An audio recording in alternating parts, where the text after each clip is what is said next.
안녕하세요. 이상윤 목사입니다. 오늘 일곱 문장으로 읽는 구약과 신약 다섯 번째 시간으로 우리 예언서를 공부하도록 하겠습니다. 예언서라고 이 책에서는 이제 예언서라고 소개를 하는데요. 보통 우리들은 이제 선지서라고 부르죠. 구약 성경 안에 15권의 책이 선지서로 구성이 되어 있습니다. 그러니까 적지 않은 분량이 선지서로 분류가 되어 있는데요. 이사야부터 시작해서 말라기까지가 총 15권의 성경이 선지서 혹은 예언서로 구분이 되어 있는 것입니다. 그래서 이제 예언서는 이제 하나님께서 하나님의 백성들에게 하나님의 말씀을 전하도록 보냄받은 예언자들 혹은 이제 선지자들이 이제 전한 하나님의 말씀이 이제 기록된 성경이죠. 그래서 우리가 먼저 이제 예언자가 어떤 사람인가를 이제 살펴봐야 되는데, 예언자 혹은 다른 말로 하면 선지자는 하나님을 대신하여 말하는 사람입니다. 그래서 선지자들이 그 하나님의 말씀을 기록할 때 거의 대부분이 주 여호와께서 이르시되 혹은 하나님의 말씀이 누구에게 임하니라 이렇게 시작을 합니다. 그리고 이제 말씀을 끝맺을 때도 주 여호와께서 이르시되 이렇게 말씀하셨다라고 끝맺는 경우가 많이 있지요. 그래서 예언자는 미래를 예측하는 사람이 아니라 메시지를 선포하는 사람입니다. 우리가 예언 그러면 앞에 일어날 일들을 미리 예고해 주는 것, 미리 알려주는 것, 이것을 이제 생각하기가 쉬운데, 물론 선지서에 예언서에 선지자들이 앞으로 일어날 일들을 예언한 내용들이 상당수 있습니다. 그러나 그것은 그 미래에 관한 예언을 하는 이유는 그저 단순히 미래에 이러한 일들이 일어날 것이다, 그것을 예측하는 정도가 아니라 그 앞으로 이런 일들이 일어날 것이기 때문에 지금 현재 여러분이 이렇게 살아야 된다, 여러분이 죄악에서 돌이켜야 된다, 이것을 말하기 위해 미래의 일을 예언하는 것입니다. 그러니까 현재 사람들의 생각과 행동을 하나님께로 바꾸기 위해서 앞날의 일들을 예언하는 거죠. 그래서 예언자는 단순히 미래를 예측하는 사람이 아닙니다. 그러니까 속된 말로 점쟁이가 아니고 무당이 아닙니다. 예언자는 하나님을 대신하여 하나님의 말씀을 선포하는 사람이지요. 그래서 예언자들은 사람들이 하나님의 말씀을 믿고 따르도록 사람들을 설득해야만 했습니다. 심지어 사람들이 주의를 집중하도록 사람들에게 충격을 주어야 할 때도 있었죠.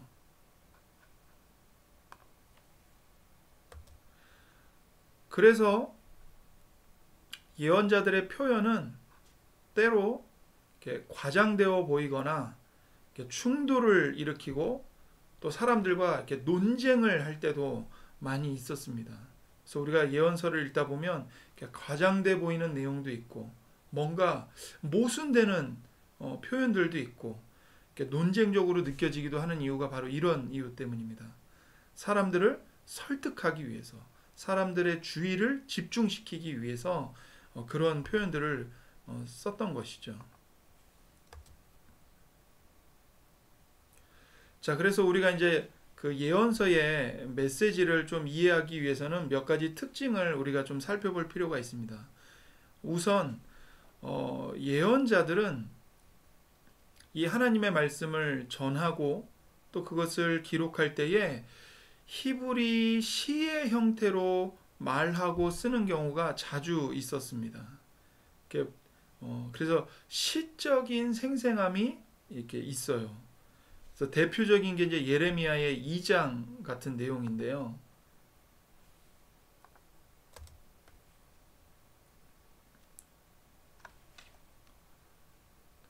자, 예레미야 2장 같은 경우 보면 이제 그림 언어라고 하는 내용들로 이렇게 가득 차 있습니다. 그러니까 각종 이미지, 어떤 말을 들었을 때 이렇게 그림이 그려지는 그런 이미지 언어로 기록이 많이 되어 있는데요. 대표적인 게 이제 예레미야 2장입니다. 그래서 예레미야 2장에는 여러 가지 그 이미지 언어가 나옵니다. 2장 2절에는 신혼에 대한, 그러니까 신혼부부, 그 신혼의 그 사랑, 그 달콤함에 대한 이미지가 있고, 2장 3절에는 첫 열매에 대한 그 이미지가 있고요. 2장 13절에는 웅덩이, 그리고 2장 15절에는 사자도 등장하고, 2장 21절에는 또 포도나무를 비유로 해서 또 하나님의 말씀을 전하고, 2장 22절에는 비누, 이렇게 때를 씻기는, 더러운 것을 씻기는 그 비누, 2장 23절과 24절에서는 낙타와 암나기, 이런 각종 이미지 언어들을 동원해서 사람들에게 하나님의 말씀을 이렇게 들려주는 것이죠. 그렇게 해서 이제 주의를 집중시키고, 이렇게 하나님의 말씀이 딱딱하게 들리는 게 아니라 정말 이렇게 살아있는 듯한 그런 이미지로 다가오도록 각종 그림 언어를 사용을 했습니다. 또한 선지자들은 말로만 이렇게 메시지를 전하는 것이 아니라 때로는 이렇게 과격한 행동으로 하나님의 메시지를 드러내기도 했어요. 그러니까 대표적인 선지자가 바로 이사야입니다. 물론 이사야 외에도 예레미야, 에스겔, 그 대표적인 행동으로 상징하는 말씀을 전했거든요.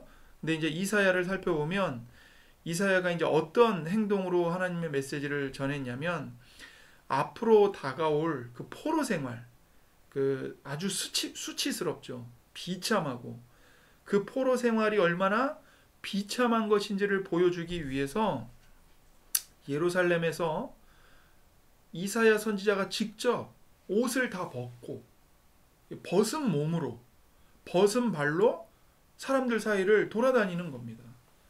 이게 그러니까 선지자로서 개인으로 치면 정말 수치스러운 일이죠. 부끄러운 일이고, 다 큰 성인 어른 남자가 옷을 다 벗고 돌아다닌다는 게, 이게 제정신으로 할 수 있는 일이 아니지 않습니까? 정신 나간 짓이잖아요. 근데 왜 그렇게 하는가? 그렇게 하나님의 그 예루살렘을 향한 하나님의 진노와 하나님의 심판이 엄중하다는 것을 지금 나타내고 있는 거죠. 너희들이 계속 이렇게 하나님의 말씀을 듣지 않고 하나님을 무시하고 너희들 마음대로 그렇게 살아가면 결국엔 너희 모두 벗은 몸과 벗은 발로 포로로 끌려갈 것이다.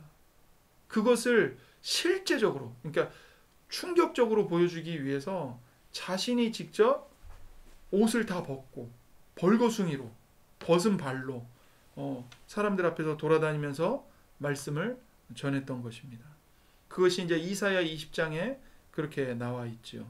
이게 이제 이사야 선지자만이 아니라 뭐 예레미야도 그렇고 에스겔도 그렇고 하나님의 말씀에 어떤 그 말씀을 집중시키고 하나님의 말씀이 실제로 이렇게 일어난다, 이렇게 사람들에게 충격을 주고 듣도록 하기 위해서 이런 행동으로 하는 그런 메시지를 전했습니다.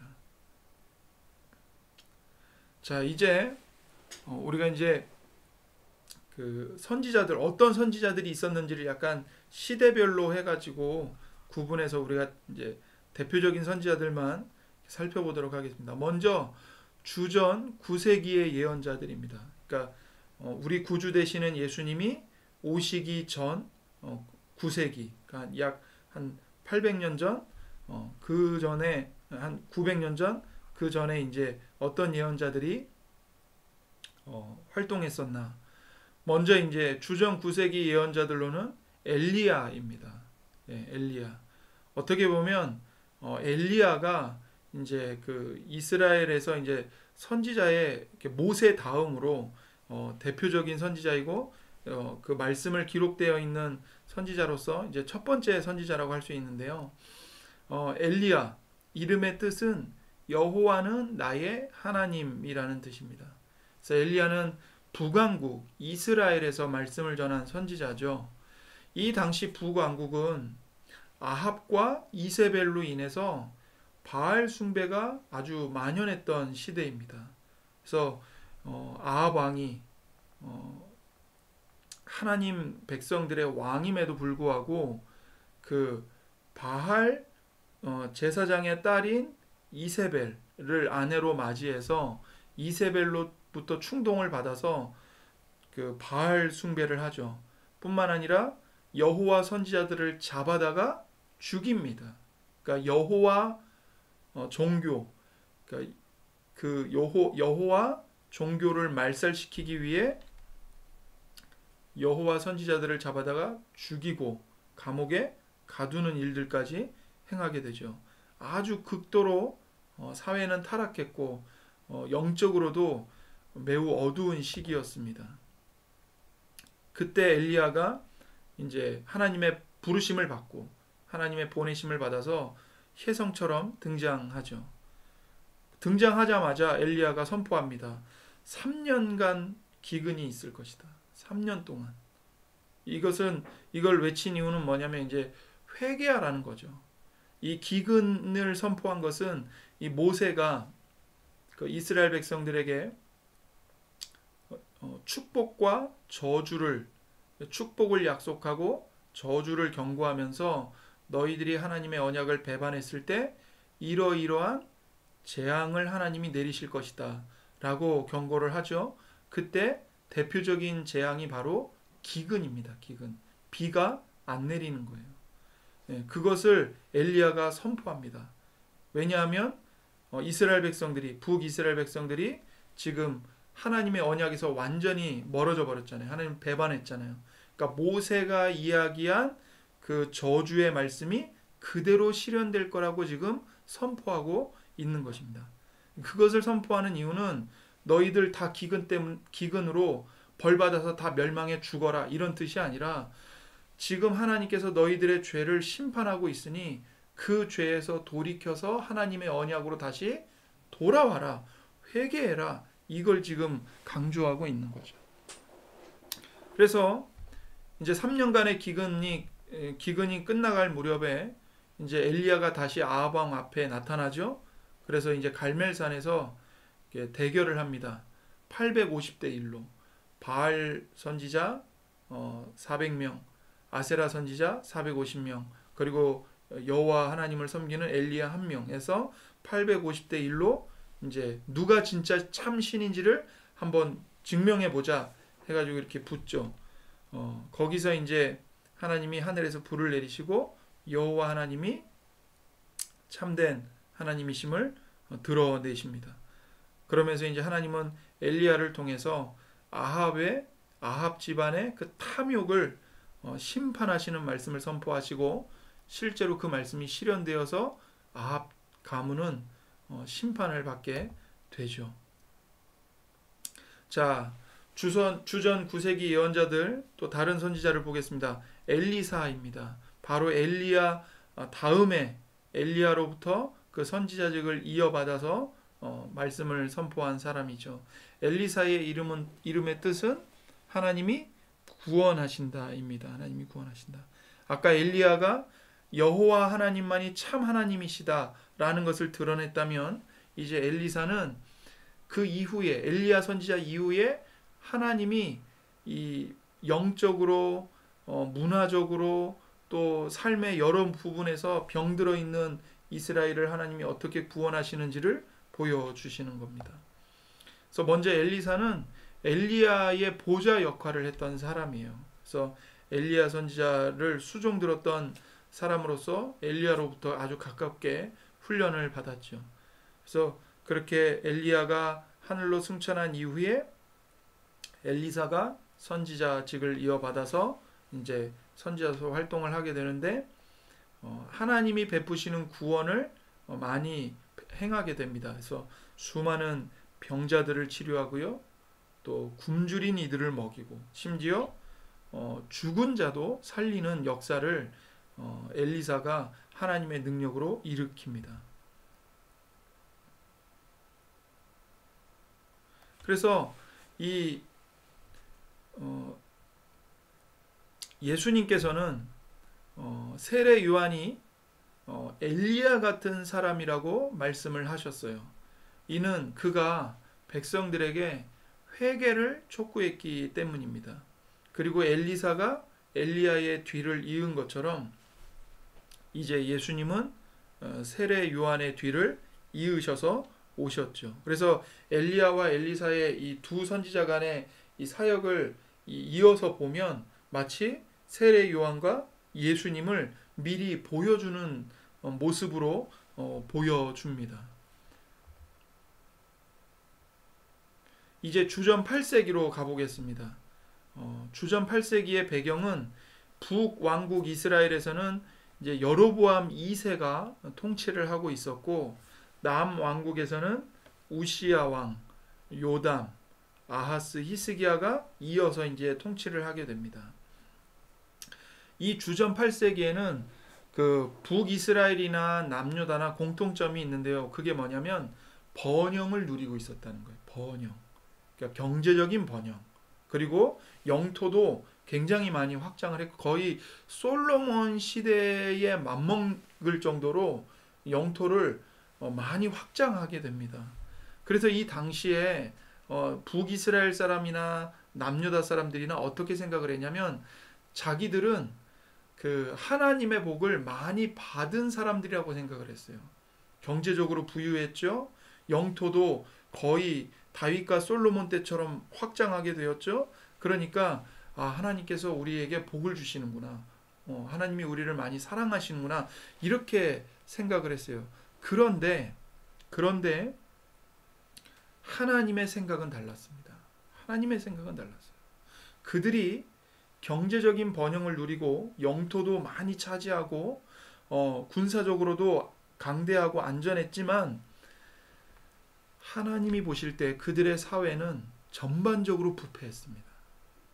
그리고 그 사회 속에서 사람들, 가난한 자들, 땅이 없는 자들, 힘이 없는 고아와 과부들, 그리고 이주민들은 고통을 겪고 있었어요. 부패와 불법과 불의와 폭력이 가득했습니다. 그러니까 하나님이 진노하실 수밖에 없었죠. 그런데 사람들은 경제적으로 부유하니까 하나님이 우리들에게 복을 주신다라고 생각을 했던 거예요. 우리가 하나님을 잘 섬기고 있기 때문에 이러한 복을 받고 있다고 생각을 했던 겁니다. 실상은 그게 아니었는데 말이죠. 그래서 하나님이 이제 그렇게 잘못 생각하고 있는 하나님의 백성들에게 선지자들을 보내십니다.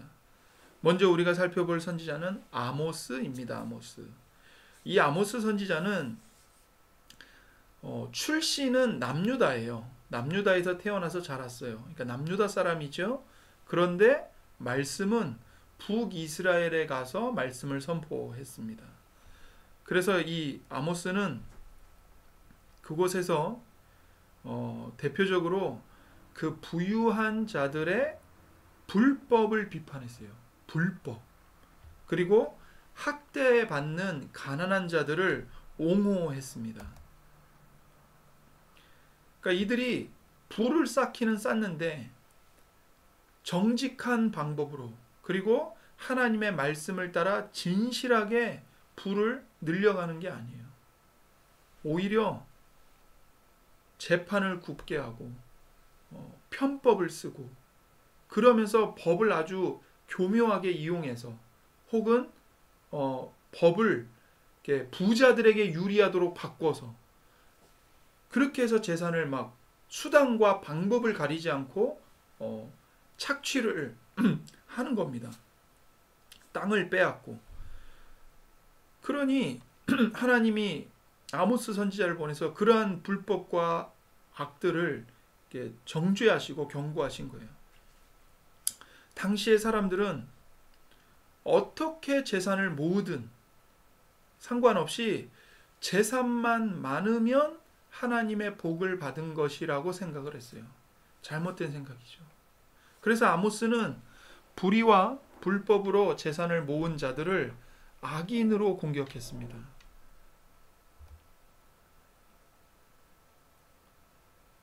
그래서 재판의 부패, 그리고 상업에서 속이는 거, 뭐 저울추를 속인다든지 이런 것들, 이게 하나님에 대한 배신이라고 아모스는 말했어요. 그것은 너희들이 하나님의 언약을 배신한 죄악이다. 그러면서 그들이 종교 행사는 아주 열렬하게 행하고 참여했습니다. 그러나 그런 행사는 거칠의식의 예배일 뿐이고 삶과 괴리된 예배, 삶은 아주 그냥 엉망진창으로 탐욕을 부리면서 살면서 성전에 와서는 종교 행사를 할 때는 아주 그냥 화려하게 열렬하게 행하는 것을 보면서 하나님은 그것을 혐오하신다고 선포를 한 겁니다.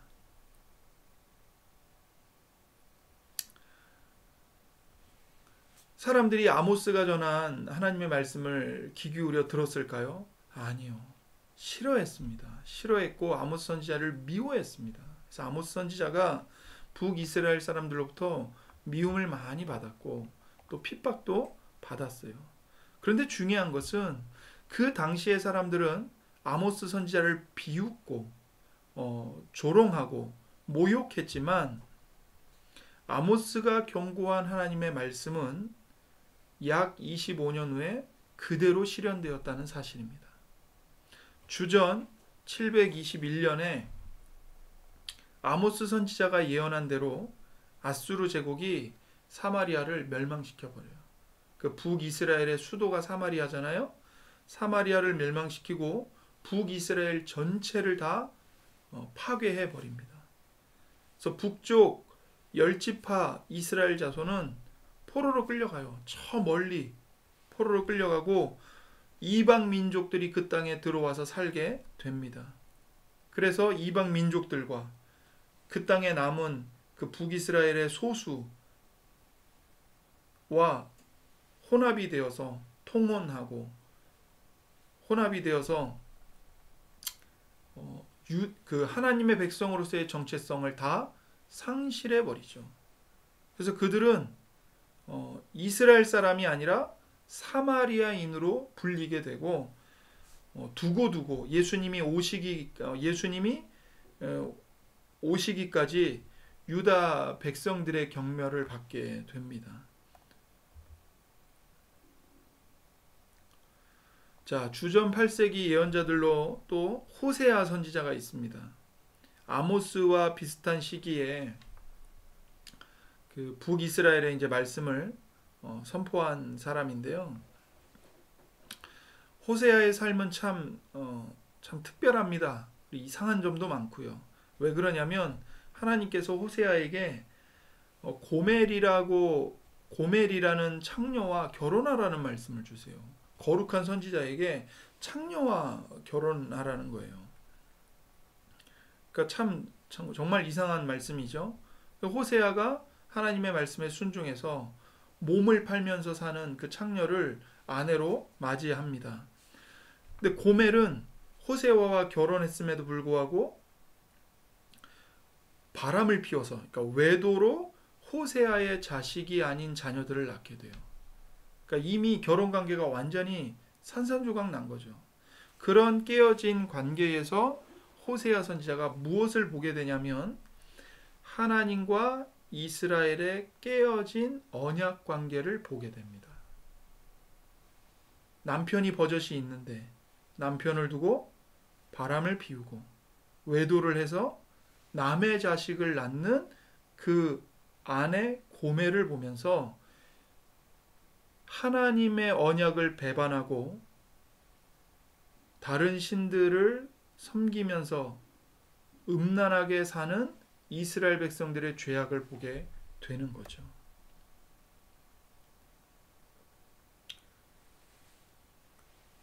그래서 하나님은 호세아에게 그 결혼관계를 깨뜨리고 도망가서 다시 매춘을 하고 있는 그 고멜을 다시 데려오라고, 다시 찾아오라고 말씀하세요. 그래서 호세아가 그 고멜의 몸값을 대신 치르고 데려옵니다. 하나님이 그 고멜을 다시 사랑하라고 말씀하시는 거예요. 하나님은 이것을 통해서 하나님의 백성들에게 분명하게 말씀하시는 게 있었던 겁니다. 그게 뭐냐면 하나님이 친히 값을 지불하시고 하나님의 백성을 구속하신다. 하나님의 백성을 용서하신다. 하나님의 백성을 여전히 큰 사랑으로 사랑하신다. 이것을 호세아를 통해 말씀하고 계시는 것이죠. 그래서 호세아는 하나님의 사랑과 용서 그리고 자기 백성을 끝까지 버리지 않는 하나님의 성품을 보여줍니다. 많은 사람들이 구약은 하나님의 사랑은 거의 없고 죄에 대해서 진노하시는 하나님의 그 거룩함과 하나님의 공의, 하나님의 무서운 성품만 나타난다라고 쉽게들 생각하는데 그렇지 않습니다. 선지서 전반에 그 자기 백성을 끝까지 버리지 않으시는 그 절절한 하나님의 사랑이 선지서 곳곳에 녹아 있어요. 대표적인 게 호세아입니다. 호세아. 그 결혼 관계를 깨뜨리고 나가서 바람을 피우고 몸을 파는 그 아내를 다시 값을 지불하고 사오고 되찾아오고 다시 사랑하는 그 호세아. 그것을 명령하시는 하나님. 그것을 통해서 하나님이 얼마나 하나님의 언약을 배신하고 하나님을 음란히 버리고 나가서 다른 것을 하나님보다 더 사랑하는 그 하나님의 백성들을 하나님이 열렬히 사랑하시고 되찾아오시고 값을 지불하여 사오시고 다시 용서하시고 다시 사랑하시는 하나님의 그 사랑의 절절함을 호세아 선지자는 보여주고 있는 것이죠. 자, 주전 8세기 예언자들 또 대표적인 선지자는 이사야 선지자입니다. 정말 선지자 중에 선지자죠. 남유다의 말씀을 선포했고요. 당시의 그 국제적 압력과 또 위험 가운데서도 오직 하나님만을 신뢰하라고 선포했습니다. 그 남유다 백성들의 죄에 대한 심판 그리고 또 그 이후에 하나님께서 베푸실 회복 이런 것들을 또 예언을 했고요. 무엇보다도 대표적인 것은 메시아이신 예수님의 탄생과 삶, 죽음, 부활에 대한 예언이 아주 탁월하게 나타나 있다는 것입니다. 우리가 신약을 읽다 보면 이사야 선지자가 예언한 그 예수님에 관한 성경 구절들이 많이 인용되어 있는 것을 보게 되고 또 그것이 실제로 예수님 안에서 예수님을 통해 성취되는 것을 우리가 확인하게 되죠. 자, 주전 8세기 예언자들 중에 또 미가 선지자가 있습니다. 이사야와 같은 시기에 남유다에서 말씀을 선포한 선지자예요. 미가는 이사야와 동일하게 하나님의 공의를 선포했습니다. 남유다에도 똑같이 탐욕을 부리는 자들이 있었고 가난한 자들을 착취하는 게 그 당시 사회의 전반적인 분위기였어요. 그것을 미가 선지자도 이사야 선지자도 똑같이 강력하게 비판합니다. 그러면서 하나님께서 남유다만이 아니라 모든 민족 가운데서 통치하시는 온 세계의 주권자 만유의 왕이심을 선포했지요. 그래서 이제 주전 7세기로 가보겠습니다. 주전 7세기로 가보면 그 당시 사회 배경이 그 주전 8세기에 그 강대국이었던 아주 초강대국이었던 아시리아가 이제 멸망을 하게 됩니다. 그러면서 이제 그 옆에 있던 바벨론이 이제 강성하게 일어나게 돼요. 그래서 아수르가 사라지고 그 초강대국의 자리를 이제 바벨론이 대신 차지하게 되지요. 그러면서 오늘날 우리가 중동이라고 부르는 그 지역을 다시 바벨론이 이제 세력을 확장하면서 이제 점차 다스리게 됩니다. 근데 그 사이에서 애굽과 바벨론 사이에 이제 전쟁과 또 이 갈등이 이제 일어나게 돼요. 그 두 강대국 사이에서 이제 막 막 충돌을 하니까 그 안에 있는 이제 중동 안에 있는 뭐 이 남유다를 비롯한 아주 소수 연약한 나라들은 어느 나라를 편들어야 되나, 어느 나라에 붙어야 되나, 이런 아주 혼란한 국제 질서였습니다. 그래서 이 주전 7세기 예언자들의 이 말씀을 보면 정말 오늘날 우리나라의 국제 상황, 우리나라를 둘러싼 강대국들의 이런 갈등, 경쟁, 다툼, 그 사이에서 또 혼란스러워하고 고민하고 괴로워하는 또 우리나라의 상황들을 또 많이 이렇게 엿보게 됩니다. 그런 주전 7세기 상황에서 하나님이 이제 선지자들을 보내세요. 근데 그 선지자들 가운데 이제 예레미야 선지자가 있습니다. 그래서 예레미야는 제사장 집안 출신의 선지자예요. 제사장 집안 출신의 선지자. 그래서 당시 그 남유다 문화와 사회에 내재되어 있는 끔찍한 죄들을 폭로했습니다. 그래서 너희들이 계속 이렇게 언약을 배반해서 죄의 길로 가면 하나님으로부터 진노를 받고 멸망할 것이다. 그러니 그 재앙을 피하기 위해서 회개하고 삶의 방식을 바꾸라고 거듭거듭 권고를 했어요. 자, 그리고 이제 주전 7세기 예언자들 중에 또 하박국 선지자도 있었고 스바냐 선지자도 있었습니다. 자, 이런 선지자들에게 있어서 중요했던 것은 뭐냐면 선지자들의 메시지의 핵심은 그 혼란한 국제 정세 속에서 어느 강대국을 지지하는 것이 하나님의 뜻이다. 이런 것들을 얘기하지 않았어요. 이 선지자들이 얘기했던 핵심은 뭐냐면 국제 정세가 혼란하고 외부에 많은 위협들이 있지만 진짜 심각한 문제와 위협은 너희들의 마음의 부패함이다. 너희들이 하나님 앞에 지금 신실하지 않은 것이다. 하나님을 마음에서 버린 것이다. 이게 진짜 위험이고 이게 진짜 문제이고 이게 진짜 재앙의 원인이다. 이 얘기를 했던 거예요. 그래서 공통적으로 회개하고 하나님께 돌아오라고 외쳤습니다. 그래서 선지자들의 메시지가 많은데 세 가지만 살펴보려고 합니다. 첫 번째는 이스라엘의 여호와 하나님이 주권자로서 세계 역사를 주관하신다는 메시지입니다. 그래서 하나님은 모든 시대, 모든 민족의 하나님입니다. 단순히 북이스라엘과 남유다만의 하나님이 아니고 모든 시대에서 모든 족속들을 통치하시는 하나님이시라는 거죠. 그래서 가장 그 무시무시한 강대국도 그저 하나님의 손에 들린 막대기에 불과하다는 거예요. 지금은 이 나라가 하나님의 손에 들려서 초강대국이 되어 이렇게 만용을 부리고 있지만 하나님이 그 강대국 다 쓰시고 나면 버리실 거라는 거예요. 그러면 그 강대국은 어떻게 돼요? 망하는 거예요. 그냥 아시리아가 망했던 것처럼, 바벨론이 망했던 것처럼 망하는 거예요. 그러니까 강대국은 그저 온 세계를 통치하시는 하나님의 손에 들린 막대기에 불과한 겁니다. 오늘 우리도 마찬가지예요. 우리 주변에 강대국들이 있죠. 지금은 엄청 강해 보이죠. 하나님의 손에 붙들려 있는 막대기에 불과할 뿐입니다.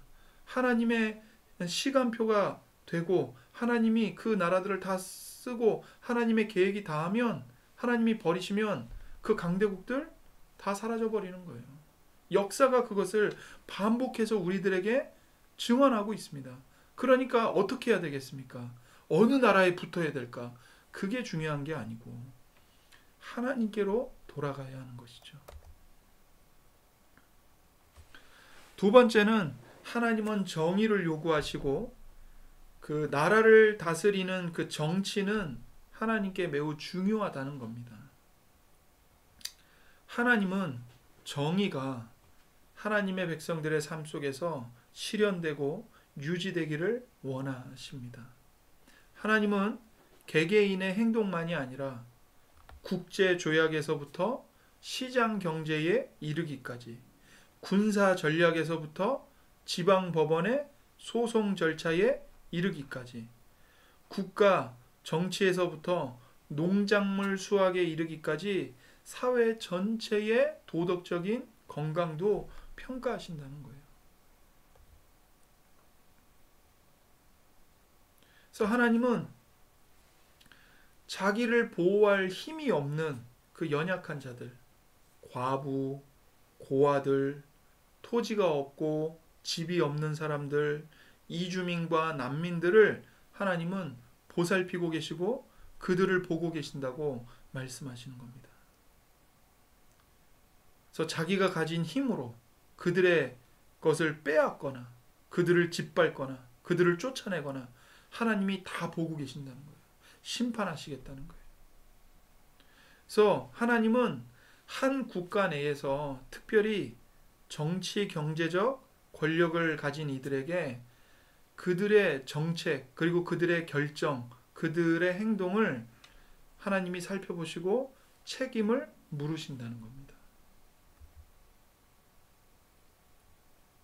세 번째는 윤리적인 변화가 없는 외형적 종교는 하나님이 가증스럽게 여기신다는 겁니다.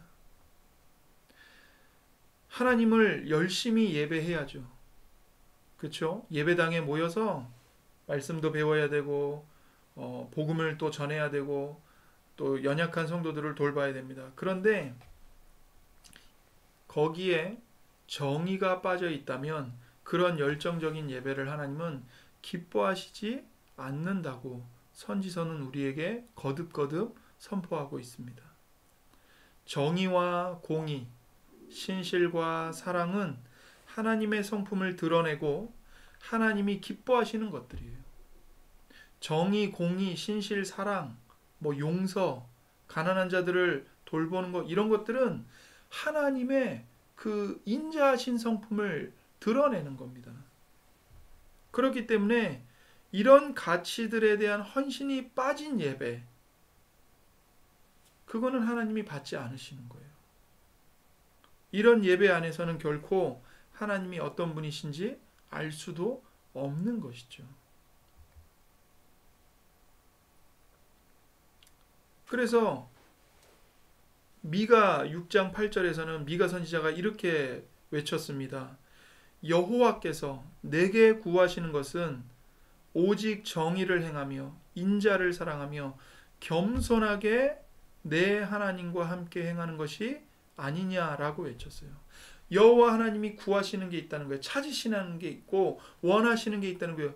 너희들에게서 하나님이 원하시는 게 있다는 거죠. 근데 그게 뭐냐? 복잡한 게 아니라 오직 정의를 행해라.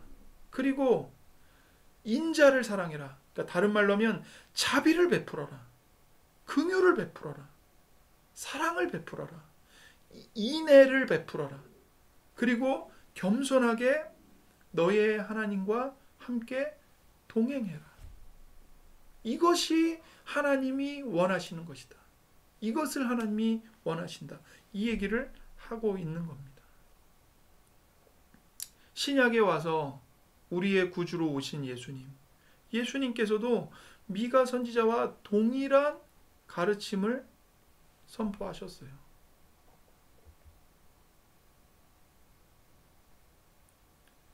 그래서 이 선지서의 핵심은 뭐냐면 다시 언약으로 돌아가는 겁니다.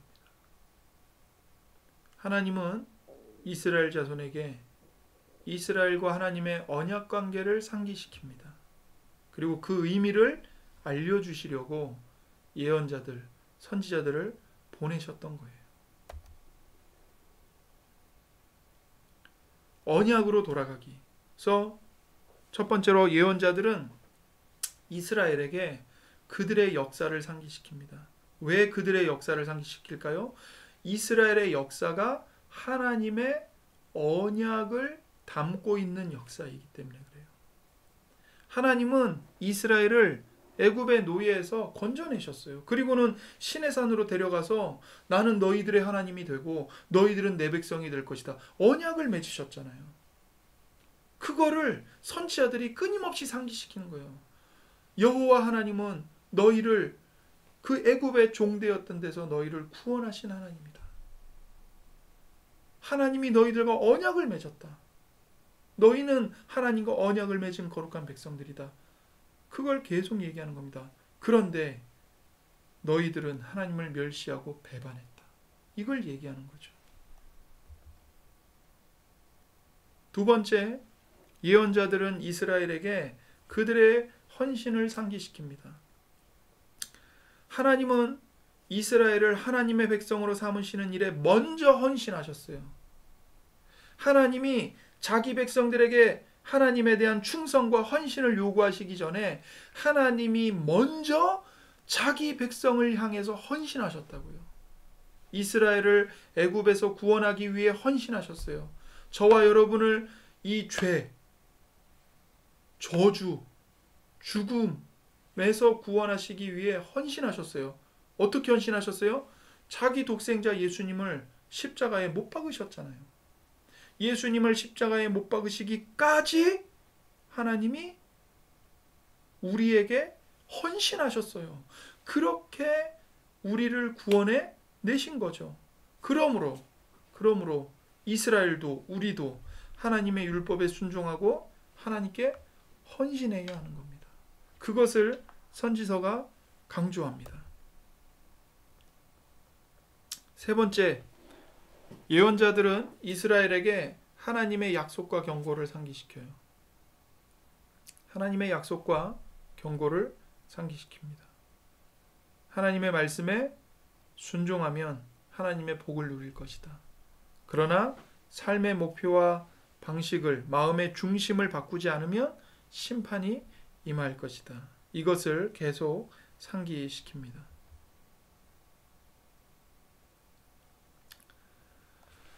그래서 선지자들은 이것을 외치는 겁니다. 하나님이 아브라함에게 하신 약속은 여전히 건재하다.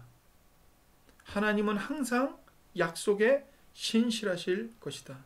그러니 지금 하나님께로 돌아와라.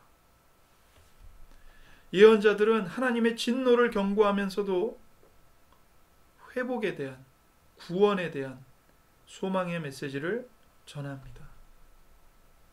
그리고 그 참된 회복은 신약에 와서 예수 그리스도의 십자가에 못 박히신 예수 그리스도를 통해 이루어지게 되는 겁니다. 그래서 예수님을 믿는 저와 여러분의 인생과 삶 속에 그 선지자들이 외쳤던 회복, 구원, 생명의 약속, 이런 것들이 지금 이루어졌고 우리는 그것을 점점 맛보고 성취해가고 있는 것이죠. 그러므로 우리가 선지서를 읽을 때 이러한 내용들을 숙지하고 선지서를 보면 선지서가 결코 무섭기만 하고 딱딱하기만 하고 어렵기만 한 말씀이 아니라 정말 우리에게 십자가에 못 박히신 예수 그리스도 안에서 구원과 소망을 주는 복된 약속의 말씀이고, 또 우리로 하여금 죄에서 돌이키도록 하나님께서 끊임없이 사랑으로 말씀하시는 하나님의 사랑의 음성이 담긴 말씀이라는 것을 확인하게 됩니다. 이러한 내용을 가지고 선지서를 은혜롭게 읽으시고 또 그 선지서의 말씀을 마음에 새기시고 그 말씀을 붙잡고 하나님께 기도하며 죄를 죽이며 승리하는 강변교회 모든 권속들이 되시기를 소원합니다. 기도하겠습니다. 하나님 아버지 감사합니다. 선지서의 내용이 우리에게는 참 어려울 때가 많습니다. 그러나 하나님, 우리가 이 시간 또 이 7문장으로 읽는 구약 이 책을 통해서 선지서를 읽는데 도움을 얻을 수 있도록 도와주시고, 우리가 예수 그리스도를 십자가에 못 박으신 그 하나님의 헌신, 하나님의 사랑, 하나님의 그 긍휼, 그 진리의 빛 아래에서 선지서 말씀을 읽고 마음에 잘 묵상하며 마음에 잘 새길 수 있도록 은혜 내려 주옵소서. 감사드리며 우리 구주 예수님의 이름으로 기도드립니다. 아멘.